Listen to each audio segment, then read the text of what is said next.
Hello everyone, welcome to work energy and power lecture number 3। So बेटा, आज हम work energy and power का जो पिछला पार्ट था, forms of energy, types of energy, उसको एक्सटेंड करके थोड़ा आगे लेके जा रहे हैं। किस पर लेके जा रहे हैं? लेके जा रहे हैं law of conservation of energy और ट्रांसफॉर्मेशन ऑफ एनर्जी पर। हम क्या करेंगे आज? Law of conservation of energy को पहले ब्रीफ करेंगे।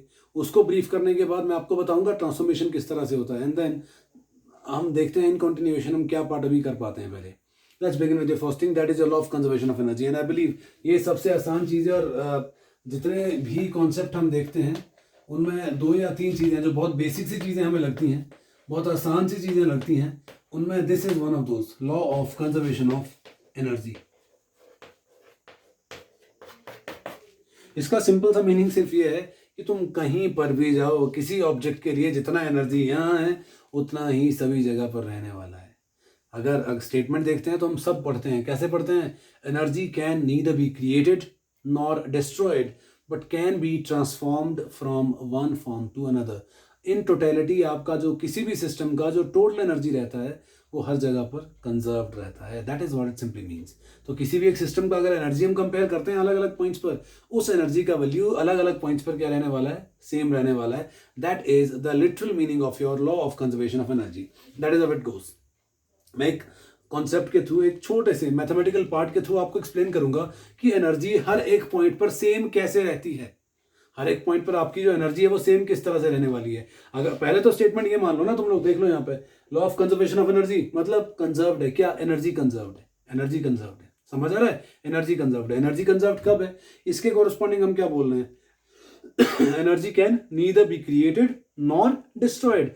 और इसको हम कर क्या सकते हैं? फिर हम सिर्फ इसको कन्वर्ट कर सकते हैं। कहाँ से? एक जगह से, एक फॉर्म से दूसरी फॉर्म में कन्वर्ट कर सकते हैं। As if heat to light कर सकता हूँ, मैकेनिकल टू इलेक्ट्रिकल कर सकता हूँ। बहुत अलग अलग forms of energy, transformation of energy हम डिस्कस करेंगे इसके बाद में।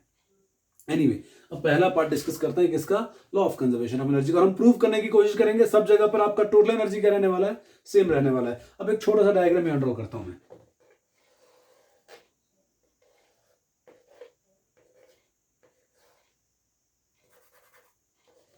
ये हाइट h है।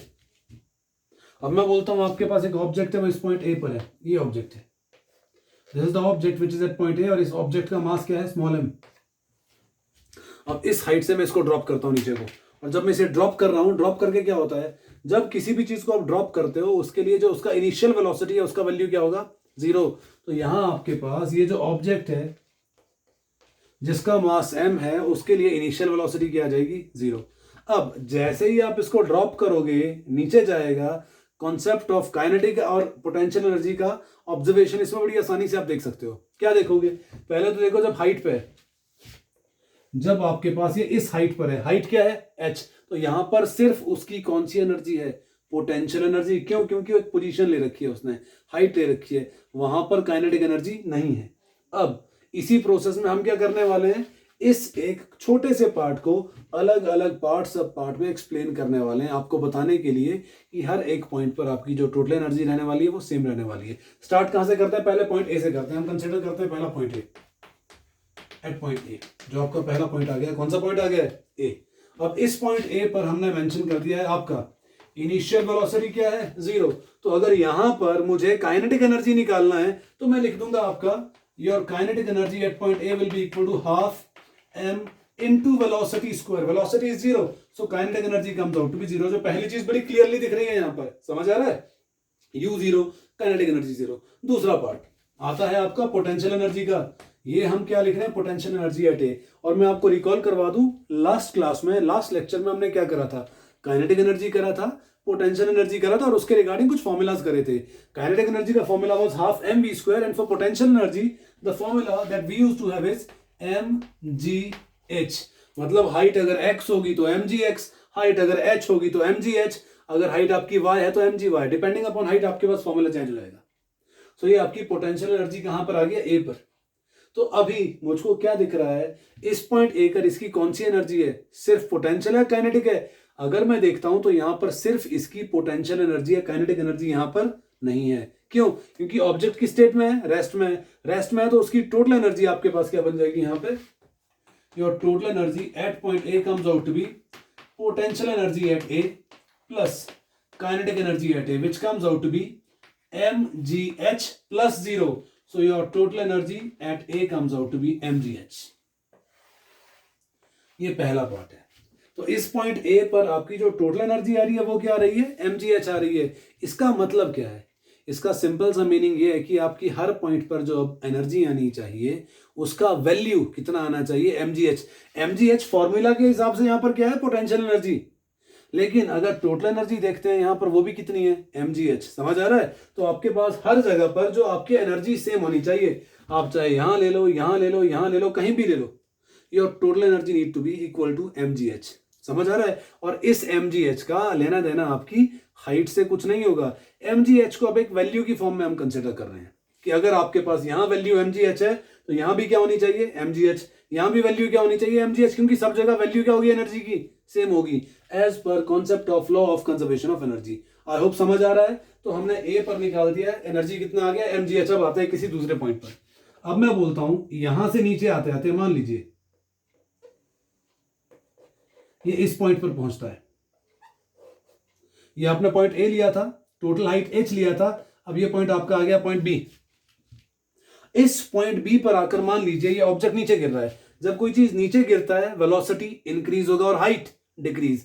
अगर हाइट डिक्रीज हो रही है तो पोटेंशियल एनर्जी डिक्रीज हो रही है, और जब वेलोसिटी इंक्रीज हो रही है तो आपकी काइनेटिक एनर्जी इंक्रीज हो रही है. हो क्या रहा है, ऊपर सिर्फ पोटेंशियल थी, लेकिन जब ड्रॉप किया पोटेंशियल डिक्रीज हुई, काइनेटिक इंक्रीज हुई. तो जितना डिक्रीज आपके पास पोटेंशियल एनर्जी है उतना ही अमाउंट ऑफ इंक्रीज किसमें दिखेगा, काइनेटिक एनर्जी में. तो बेसिकली ये कंपेंसेट कर रहे हैं एक दूसरे को. अब हम पॉइंट बी लेते हैं और बोलता हूं इस पॉइंट बी पर इस ऑब्जेक्ट का, जब ये ऑब्जेक्ट बी पर पहुंचता है उसका वेलोसिटी मान लीजिए क्या बन गया है, v. ये वेलोसिटी क्या बन गया बेटा, v बन गया है. अब यहां पर एक और चीज ले लेते हैं. जब आपका ऑब्जेक्ट ए से इस पॉइंट बी तक आता है ड्रॉप करते हुए, तो ये कितना डिस्टेंस कवर कर रहा है, x डिस्टेंस कवर कर रहा है. अगर ये x डिस्टेंस कवर कर रहा है तो यहां से नीचे वाला डिस्टेंस कितना बच जाएगा, h माइनस एक्स. क्यों, क्योंकि टोटल डिस्टेंस क्या था, h.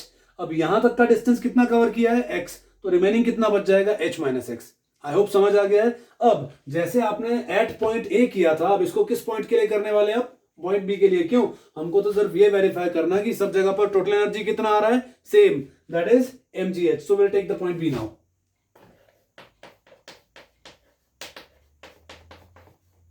अब इस पॉइंट बी के ऊपर आपके पास क्या होगा, स्टार्ट करते हैं किससे, आपकी पोटेंशियल एनर्जी से. अब potential energy at B, potential energy का फॉर्मूला होता है mgh. अब इस पॉइंट बी पर हाइट कितना है, h minus x. At point B your height is h minus x. अगर हाइट h माइनस एक्स है तो पोटेंशियल एनर्जी बन जाएगा mg h माइनस एक्स.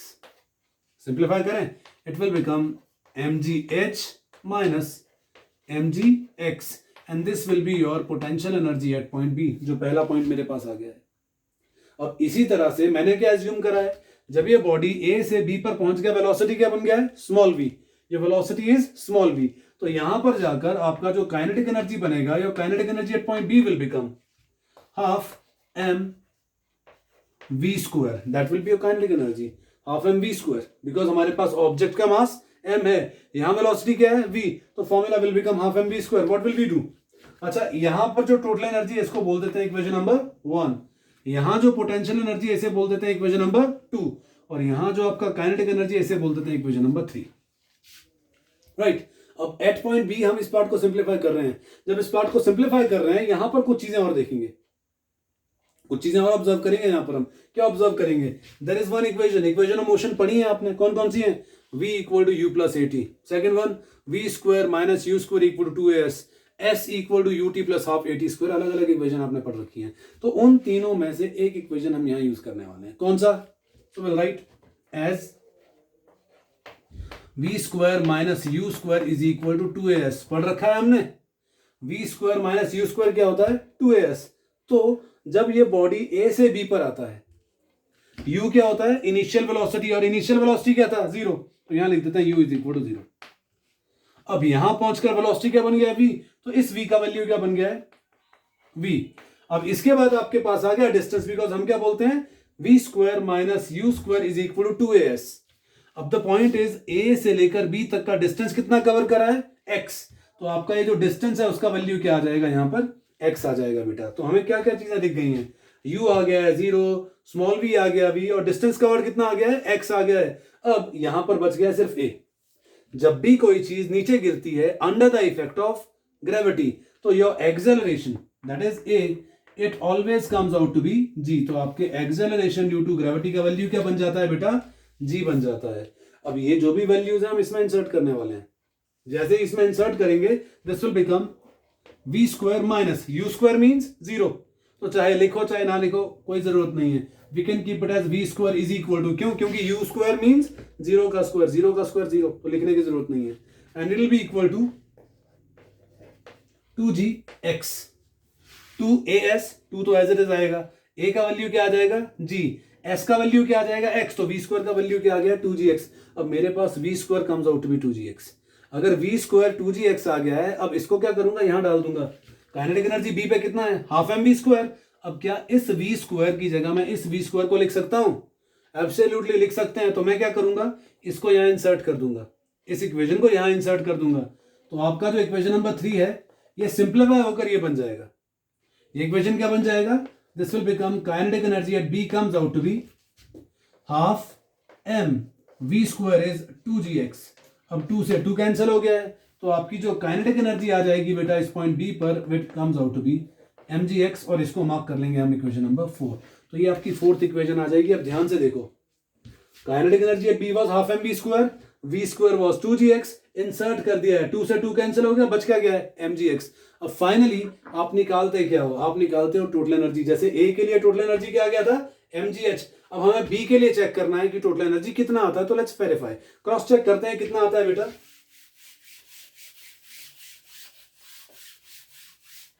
जो बी वाला पार्ट है वहां पर टोटल एनर्जी क्या आएगा, we'll write TE, that is total energy at point B. वो क्या हो जाएगा, potential energy at B plus kinetic energy at B. अब देख लो पोटेंशियल एनर्जी बी पे कितना है, mgh माइनस mgx, तो will right mgh minus mgx।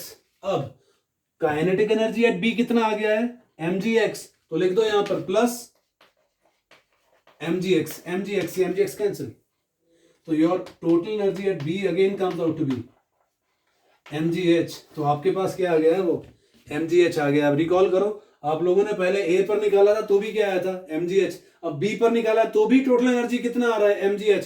जबकि आपने ऑब्जर्व क्या करा था, पोटेंशियल डिक्रीज हुआ था, काइनेटिक इंक्रीज हुआ, लेकिन टोटल एनर्जी जितना आपके पास ए पर था उतना ही कहां पर आ रहा है, बी पर आ रहा है।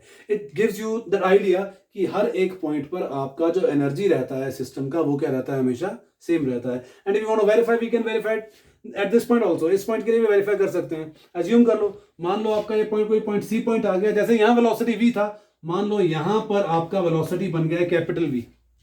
बाकी जो चीज आपने यहां फॉलो करी है एग्जैक्टली वही चीज हम आगे के लिए यहां फॉलो करने वाले हैं। क्या रहेगा, लेट्स अप्लाई दिस, ये बन जाएगा एट पॉइंट सी। सी पर मैंने वेलोसिटी क्या ले लिया बेटा, कैपिटल वी। अब ये पूरा का पूरा पार्ट पहले इरेज कर देता हूं, फिर आपको एक्सप्लेन करता हूं मैं।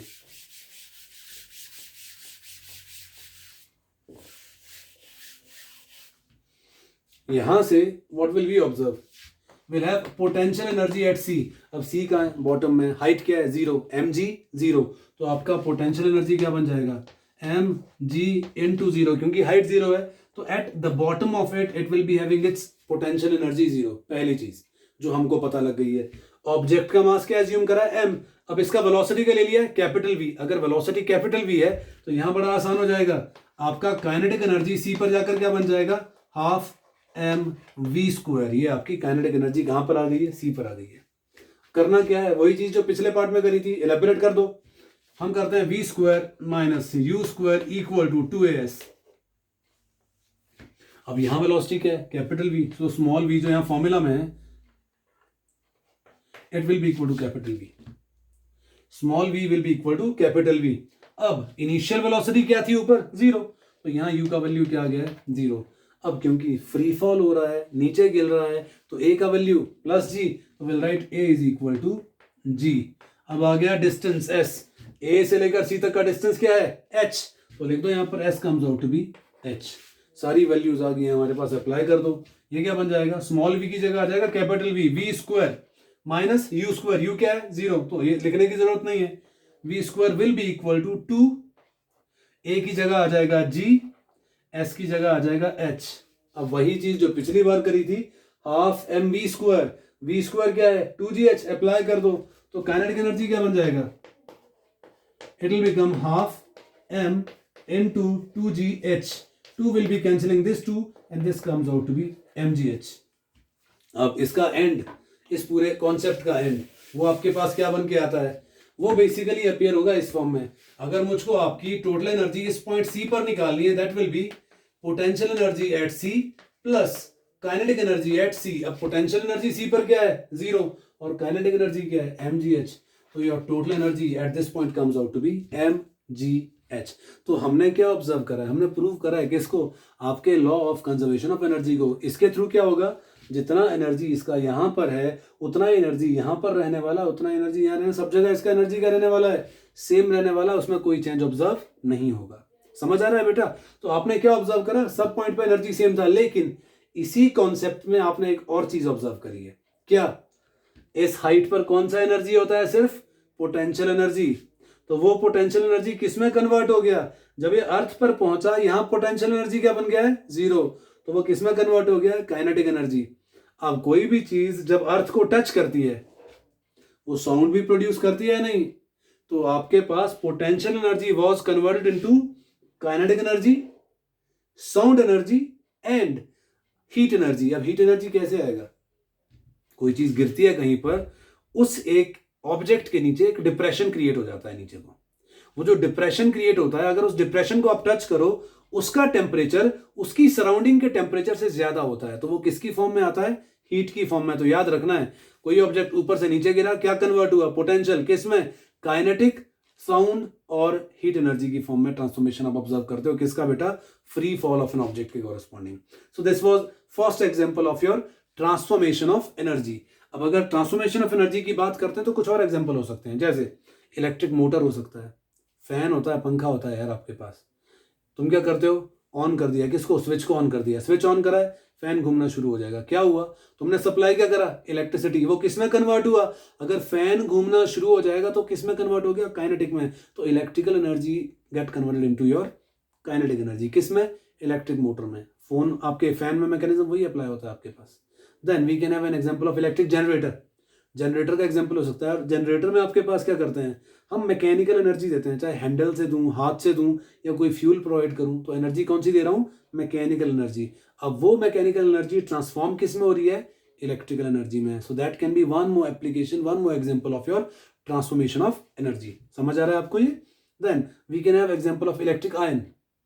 जो इलेक्ट्रिक आयन होता है बेटा, आप हीट सप्लाई करते हो, बेसिकली क्या है, प्लग इन कर दिया है, करंट का सप्लाई आएगा, एलिमेंट क्या करेगा, गर्म हो जाएगा अंदर। तो तुमने सप्लाई क्या करा है, इलेक्ट्रिसिटी सप्लाई करा, वो किसकी फॉर्म में अपीयर हो रहा है, हीट एनर्जी की फॉर्म में। तो ट्रांसफॉर्मेशन क्या हुआ, electrical energy into heat energy. तो आपके पास एक एग्जांपल ट्रांसफॉर्मेशन ऑफ एनर्जी का ये हो सकता है। Then we can have one more example, एक और एग्जांपल कर लेते हैं। जैसे सेल कर लिया मैंने, सेल जो होता है क्या होता है, अंदर केमिकल्स होते हैं, तो टेक्निकली अंदर एनर्जी किसकी फॉर्म में, केमिकल एनर्जी की फॉर्म में।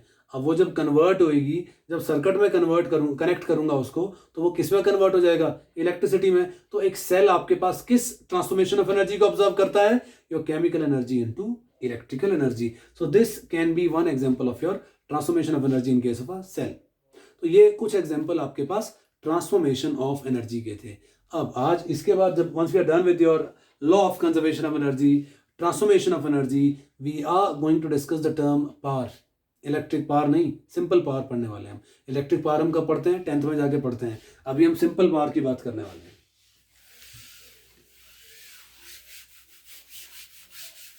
यार कोई भी काम करते हो ना तुम लोग, कुछ भी करते हो, अब वो काम जो करते हैं हम, उस काम को एक सर्टेन टाइम तक करना पड़ता है। अब वो काम करते हुए जो एनर्जी की इन्वेस्टमेंट होती है ना, उस एक टाइम पीरियड के लिए, उसको हम क्या बोलते हैं, उसको बोलते हैं पावर। पावर को रिप्रेजेंट किससे करते हैं, पी से। तो लिख देते हैं यहाँ पर पावर रिप्रेजेंट करते हैं पी से। और मैंने क्या बोला, मैं काम कर रहा हूँ, कोई भी काम कर रहा हूँ, एज मैं दीवार को पुश कर रहा हूँ, किसी चीज को खींच रहा हूँ, मैं क्या अप्लाई कर रहा हूँ, पावर अप्लाई कर रहा हूँ। कैसे, by supplying energy for a certain interval of time. What am I doing, I am supplying energy एक सर्टेन टाइम के लिए एनर्जी सप्लाई कर रहा हूँ, तो अप्लाई क्या करा मैंने, पावर अप्लाई करा है। सो आपका जो पावर है वो क्या आ जाएगा, आप बोल सकते हैं एनर्जी पर यूनिट टाइम। हम क्या बोल सकते हैं, power is energy per unit time, या फिर आप एक सिंपल सी लिटरल सी लैंग्वेज में बोलते हैं rate of doing work, rate of doing work. आप एनर्जी को वर्क भी बोल सकते हैं because work is a form of energy. So जैसे एनर्जी अपॉन टाइम पावर हो सकता है, वैसे ये वर्क अपॉन टाइम भी हो सकता है बेटा, we can call it to be work upon time also. ये वर्क अपॉन टाइम भी आपके पास क्या रिप्रेजेंट कर रहा है, पावर को रिप्रेजेंट कर रहा है। समझ आ रहा है ना आपको, ये energy upon time is power, work upon time is power, ये एक ही चीज आपके पास आ रही है बेटा। अब इस एक चीज को अगर स्टेटमेंट की फॉर्म में देखते हैं, हम क्या कह सकते हैं, it is the rate of doing work. अब कहीं पर भी अगर टर्म रेट आती है, रेट किसको इंडिकेट कर रहा है, आपके टाइम को, तो अपॉन में तो टाइम आ गया है, यहां भी अपॉन में टाइम आ गया है। रेट ऑफ डूइंग वर्क मतलब वर्क अपॉन टाइम, तो पावर क्या रिप्रेजेंट कर रहा है, वर्क अपॉन टाइम को आपके रिप्रेजेंट कर रहा है in simple languages. I hope समझ आ गया है। मैं काम कर रहा हूँ, I am working somewhere, what am I doing, energy supply कर रहा हूँ वर्क की फॉर्म में, वर्क को एनर्जी की फॉर्म में अप्लाई कर रहा हूँ एक सर्टेन टाइम के लिए, तो मैं क्या कर रहा हूँ, what am I supplying, what am I providing, I am providing power. तो power will be energy upon time और will be work upon time. तो ये आपके पास इंट्रोडक्शन है किसका बेटा, पावर का। अब इसको हम थोड़ा सा एलेबोरेट करने वाले हैं इस कॉन्सेप्ट को, कैसे, एक फॉर्मूला के थ्रू। पावर तो वर्क अपॉन टाइम हम लिख ही देते हैं। अब आप लोगों को पता है, इसको वर्क अपॉन टाइम लिखने के बजाय डब्ल्यू अपॉन टी भी लिख सकता हूं, मैं लिख सकता हूं ना। अब अगर डब्ल्यू अपॉन टी लिख सकता हूं तो पावर का यूनिट क्या होता है वो निकालना है। तो उसके पहले एक और formula, P is W upon T, P is energy upon T, और else work is force into displacement. पढ़ा हुआ है पहले, power is work upon time, work is force into displacement. अब force into displacement divided by क्या है, time. तो आपके पास क्या बन जाएगा, force into displacement upon time. अगर आप याद करें डिस्प्लेसमेंट अपॉन टाइम क्या रिप्रेजेंट करता है, वेलोसिटी। तो आप क्या बोल सकते हैं, it comes out to be force into velocity. So we can have certain formulas for power, कौन कौन से, energy upon time, work upon time, और else we can have force into velocity, because that is also representing your power in case of this entire concept. I hope समझ आ गया ये चीज, because हम कनेक्ट करके सीक्वेंशली इन चीजों को देख रहे हैं। इसको जब हम आगे लेके चलते हैं ना बेटा, पावर के यूनिट की बात करते हैं, बिकॉज हम टर्म कोई भी डिफाइन करें, कोई भी कॉन्सेप्ट करते हैं, उसके बाद हम क्या बात करते हैं, उसकी यूनिट की बात करते हैं। तो आपके पास इसका यूनिट क्या होता है, सबसे पहले बात करेंगे एसआई सिस्टम की। जो आपका एसआई सिस्टम है, उस एसआई सिस्टम में what is power, work upon time. तो पावर का यूनिट हमारे पास एसआई सिस्टम में रहता है वॉट, इसका यूनिट रहता है वॉट। अब watt is equal to work upon time, what is work, work का यूनिट होता है जूल।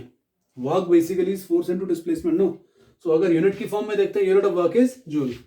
अब टाइम का क्या हो जाता है बेटा, सेकंड हो जाता है। तो वॉट को मैं क्या लिख सकता हूं, I can write to be joule per second, लिख सकता हूं या नहीं, I can write watt to be joule per second. तो in SI system either I can say watt or else I can say to be joule per second.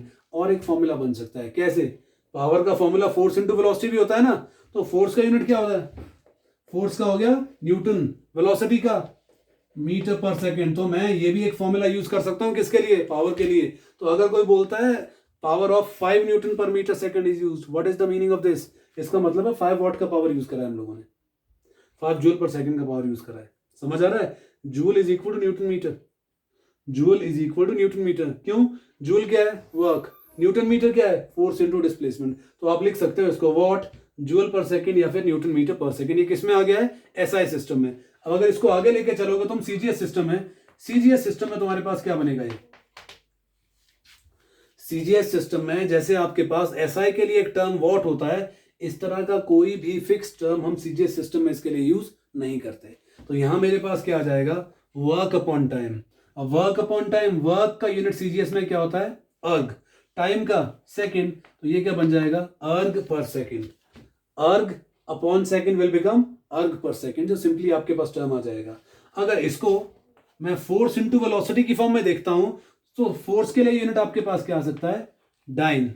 Velocity के लिए क्या आ सकता है बेटा, centimetre per second. So you can use this also as its unit in CGS system. तो ये आपके पास power के कुछ बेसिक यूनिट आते हैं। आई होप ये चीजें क्लियर हो रही हैं आप लोगों को। तो पावर का यूनिट क्या हो गया, वॉट इन एसआई, और सीजीएस में क्या बोल देंगे, अर्ग पर सेकेंड और डाइन पर सेंटीमीटर।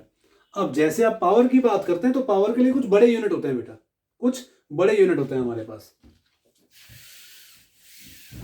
क्योंकि 9th ऑनवर्ड्स कुछ टर्म्स पढ़ना शुरू कर लेते हैं हम लोग। वो कौन सी टर्म्स है मैं आपको अभी बताने वाला हूं। हमारे पास कुछ टर्म्स आनी शुरू हो जाती हैं, जैसे किलो, मेगा। किलो तो खैर पहले से भी पढ़ते हो तुम लोग यार, बट मीनिंग क्या होता है उनका। जब भी कहीं पर एक टर्म किलो बोल रहा हूं, किलो का मतलब हो गया 10⁻3। मेगा, मेगा को हम रिप्रेजेंट करते हैं कैपिटल एम से, MEGA, मेगा। मेगा का मतलब हो गया 10⁻6। Kilo is one term which we been using very frequently, specially in junior classes, तो हम बड़ा फ्रीक्वेंटली यूज करते हैं। मेगा आप शुरू करते हो कब से, 9th-10th ऑनवर्ड्स। मिली एक टर्म यूज करते हो, मिली पहले भी यूज किया है। मिली को हम रिप्रेजेंट करते हैं स्मॉल एम से। मिली का मतलब होता है 10⁻3। So kilo is 10⁻3, mega is 10⁻6, milli is 10⁻3। अब ये चीजें बताने का मोटिव क्या था, क्योंकि मुझको आपको बताना था कि पावर के कुछ बड़े यूनिट यूज करते हैं हम। कौन से बड़े यूनिट यूज करते हैं हम लोग, वो बड़े यूनिट आपके पास आते हैं, जैसे मैं कह दूंगा यहाँ kilowatt, we can use it to be kilowatt as a bigger unit for power. We can use M watt, M is representing mega, so we can have megawatt as a unit of power. आप जो आपके power plant होते हैं, हम बोलते हैं इतने megawatt का है, इतने किलोवाट का है। तो अलग अलग आपके पास रेंज रहती है, किसकी पावर की रेंज रहती है, पावर की रेंज होती है कि कितना पावर आपके पास वो सोर्सेज जनरेट कर रहे हैं, वो हमें इन यूनिट के बेसिस पे पता लगता है बेटा। एनीवे, ये कुछ इंट्रोडक्शन वाला पार्ट था आपके पास पावर के यूनिट का। पावर के लिए एक और यूनिट यूज करते हैं हम लोग, आपने सबने सुन रखा होगा, गाड़ियों की पावर की बात करते हैं ना जब भी हम, तो किसकी बात करते हैं, ये इतना हॉर्स पावर है, ये उतना हॉर्स पावर है। इंजन की जब हम बात करते हैं पावर की, तो आपके पास पावर का एक यूनिट रहता है हॉर्स पावर, HP। जो हॉर्स पावर होता है, हॉर्स पावर का वैल्यू रहता है 746 वॉट। इट इज 746 वॉट, ये वैल्यू आपके पास एक रहती है किसकी, हॉर्स पावर की। यहां ये आपके पास रिप्रेजेंट कर रहा है किस एक पार्ट को, आपके सिर्फ यूनिट ऑफ पावर को रिप्रेजेंट कर रहे हैं हम, किससे, वॉट से। किलोवाट, मेगावाट ले लें आप, आपने लिया था joule per second, newton metre per second. Even horse power is also taken as one of the unit for your power. Now connecting your power with work, यहां पर आपकी एनर्जी के लिए, या फिर सिंपली बोल देंगे इलेक्ट्रिकल एनर्जी के लिए एक यूनिट होता है। आप लोगों के घरों में इलेक्ट्रिसिटी कंज्यूम होती है ना, उस इलेक्ट्रिसिटी कंज्यूम होने के लिए हम बहुत बार बिलिंग देखते हैं, बिल देखते हैं। बिलिंग सेक्शन में क्या होता है, how much units you consumed, as if 150 unit आपने कंज्यूम करे हैं, 200 यूनिट आपने कंज्यूम करे हैं, 350 यूनिट आपने कंज्यूम करे। यूनिट क्या रिप्रेजेंट करता है, व्हाट इज दैट यूनिट, उस यूनिट का वैल्यू यहां निकालेंगे हम। सो एनर्जी का अगर यूनिट निकालना है ना, आपको पता है पावर क्या होता है, वर्क अपॉन टाइम। तो अगर मुझे वर्क का वैल्यू निकालना है, वो क्या बन जाएगा, पावर इनटू टाइम। समझ आ रहा है, वर्क क्या है, एनर्जी, तो आपके पास एनर्जी का यूनिट क्या आ जाएगा, पावर इनटू टाइम आ जाएगा। अब यहां आपकी इस एनर्जी का यूनिट निकालेंगे, राइट। तो मैं क्या करता हूं, आसान कर देता हूं, क्योंकि मुझको वर्क का यूनिट निकालना है, तो एक बड़ा यूनिट चाहिए मुझे एनर्जी का। कौन सा यूज करेंगे, पावर का भी बड़ा यूज करना पड़ेगा यूनिट यार। वॉट एक बड़ा यूनिट है, लेकिन वॉट से बड़ा क्या हो सकता है, किलो वॉट हो सकता है, मेगा वॉट हो सकता है, लेकिन हम क्या चूज करते हैं, हम चूज करते हैं किलो वॉट, KW। तो पावर के लिए यूनिट क्या आ गया है, किलो वॉट। अब बात करते हैं टाइम की। टाइम का यूनिट आपके पास स्टैंडर्ड क्या होता है, सेकंड, लेकिन हमें एनर्जी का कौन सा यूनिट चाहिए, बड़ा यूनिट चाहिए। अगर बड़ा यूनिट चाहिए तो उस बड़े यूनिट को हम किससे रिप्रेजेंट कर सकते हैं, I can represent that by R. तो आप बेटा एनर्जी के लिए जो बड़ा यूनिट यूज करते हैं, वो बड़ा यूनिट कौन सा होता है, किलो वॉट आवर। ये आपके पास एनर्जी का बड़ा यूनिट होता है। तो जब भी हम कहते हैं ना घरों में कि हमने आज 10 यूनिट एनर्जी कंज्यूम करा है, हमारा बिल आया है 1000 यूनिट का, so you don't need to boast about it, I tell you. वो आपने 1 किलोवाट आवर यूनिट, आपने उस 1 यूनिट का मतलब है 1 किलोवाट आवर, इतना यूनिट आपने, इतना एनर्जी आपने कंज्यूम करा है। अभी मैं इसको और ट्रांसफॉर्म करूंगा किसकी फॉर्म में, जूल की फॉर्म में, क्योंकि किलोवाट आवर को किस में कन्वर्ट करूंगा, जूल में। आपको पता लगेगा आप कितना एनर्जी वेस्ट करते हैं या कितना एनर्जी आप सेव करते हैं, वो आप इस रिलेशन से समझ पाओगे बहुत आसानी से। Let's take it to that relation now. वो आपके पास यहां पर कन्वर्जन रहेगा इसका, किलोवाट आवर का किसमें, जूल में। सो हम लिख देते हैं यहां पर conversion of your kilowatt hour into joule. इसको हमें किसमें कन्वर्ट करना है, जूल में कन्वर्ट करना है। जूल में कन्वर्ट करना, तो पहले लिख देता हूं एक और को यार, 1 किलोवाट आवर। अब किलो का मतलब तो मैं पहले ही बता चुका हूं, किलो का मतलब क्या होता है, 10⁻3, तो सीधा लिख देते हैं 10⁻3। वॉट रिलेशन किया था पहले, पावर का यूनिट कर रहे थे, power was having its unit as watt, then लिखा था मैंने जूल पर सेकेंड, अगर आपको याद होगा मैंने लिखा था जूल पर सेकेंड, तो हम वॉट के लिए क्या लिख सकते हैं बेटा, we can write it to be joule second inverse, it can be 10⁻³ joule per second, because joule per second का मतलब क्या होता है, वॉट। अब आता है आर, अब इस 1 आवर में कितने सेकंड होते हैं, 1 आवर में सेकंड होते हैं, मिनट होते हैं 60, 1 मिनट में सेकंड होते हैं 60, तो 1 आवर में सेकंड कितने हो गए 3600, या फिर हम क्या बोलते हैं 3600 सेकंड, तो यहां लिख देते हैं इनटू 3600 सेकंड्स, तो 1 घंटे में सेकंड होते हैं 3600।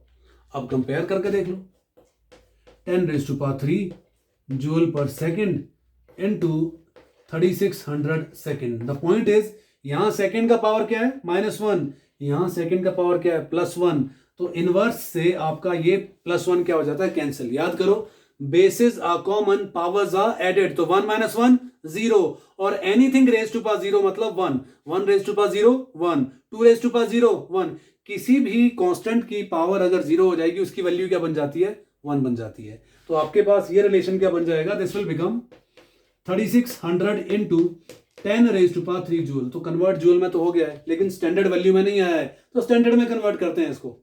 अब ये बन जाएगा, कितने जीरोस हैं 2, ये बन जाएगा 36 इंटू 10⁻5 जूल, इतना तो हो गया यार। आपके पास वो 10⁻³ था, ये 10⁻² हो गया है, ऐड होकर क्या बन गया 10⁻5, क्योंकि यहाँ 10⁻², 10⁻3 basis of common powers are added, 3 + 2 5। अब इसको स्टैंडर्ड में कन्वर्ट करना अभी भी रह गया है, तो क्या करूंगा, इसे मैं 10 से मल्टीप्लाई कर देता हूं, 10 से डिवाइड कर देता हूं। अब स्टैंडर्ड क्या है, आप लोग शुरू में पढ़ते रहे हो 6, 7, 8 में, क्या होता है कन्वर्जन, किससे, यूजुअल फॉर्म से स्टैंडर्ड फॉर्म में, स्टैंडर्ड फॉर्म से यूजुअल, तो ये फॉर्म क्या था, ये यूजुअल फॉर्म है, ये भी यूजुअल फॉर्म है, लेकिन अब किस में कन्वर्ट करेंगे हम, स्टैंडर्ड फॉर्म में कन्वर्ट करेंगे। इसे मल्टीप्लाई करते हैं, ये बन जाएगा 36/10 into 10⁻6, basis are common, powers are added, 5 + 1 6, ये अपॉन 10 इसके नीचे आ गया है, यूनिट क्या आ गया है जूल, यूनिट क्या आ गया है जूल। अब इसको डेसिमल में कन्वर्ट करना है, अगर ये ऊपर जाएगा तो आपके पास 1 कहां पर आ जाएगा, 3 और 6 के बीच में, और डेसिमल के लिए आपके पास वैल्यू आ जाएगी इस तरह से 3.6 इंटू 10⁻6 जूल,